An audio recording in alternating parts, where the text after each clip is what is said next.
जय श्री कृष्ण। आपको मेरा नमन वंदन एवं अभिनंदन है। प्रिय भक्तों, आपने मंदोदरी का नाम कई बार सुने होंगे, जो रावण की धर्म पत्नी थी। लेकिन शायद आपको ये नहीं मालूम होगा कि मंदोदरी पूर्व जन्म में एक मेढक थी।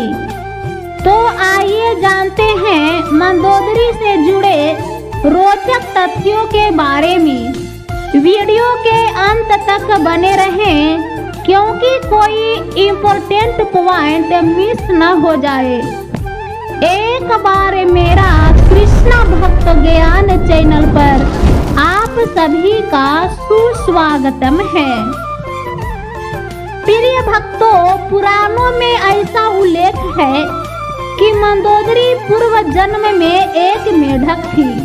एक समय की बात है कि सप्त ऋषि अपने आश्रम में खीर बना रहे थे। उसी दौरान खीर में एक सांप गिर गया।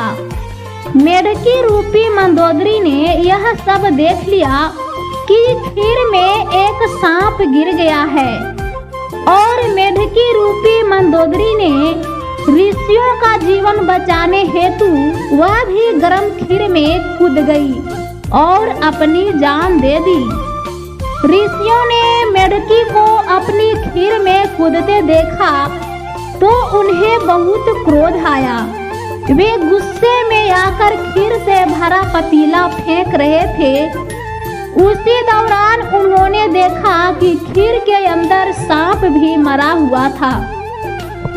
वे ऋषिगण समझ गए कि मेढकी ने उनका जीवन बचाने के लिए अपने प्राण त्याग दिए। उसके बाद पुनः उन्होंने मेढकी को वापसी जीवन दान देकर एक कन्या का रूप दिया। तब से कहा जाता है कि मंदोदरी सप्त ऋषियों की संतान थी। वह कन्या सप्त ऋषियों के साथ रहने लगी। कुछ समय बाद ऋषियों ने सोचे कि एक कन्या का ऋषियों के पास क्या काम है, कहीं इस कन्या के वजह से कोई उनके ऊपर लांछन न लगा दे।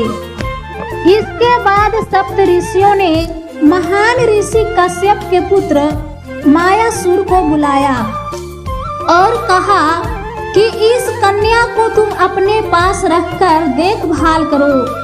मायासुर ने वचन दिया कि मंदोदरी को वे अपनी पुत्री ही समझेंगे और उसका पालन करेंगे।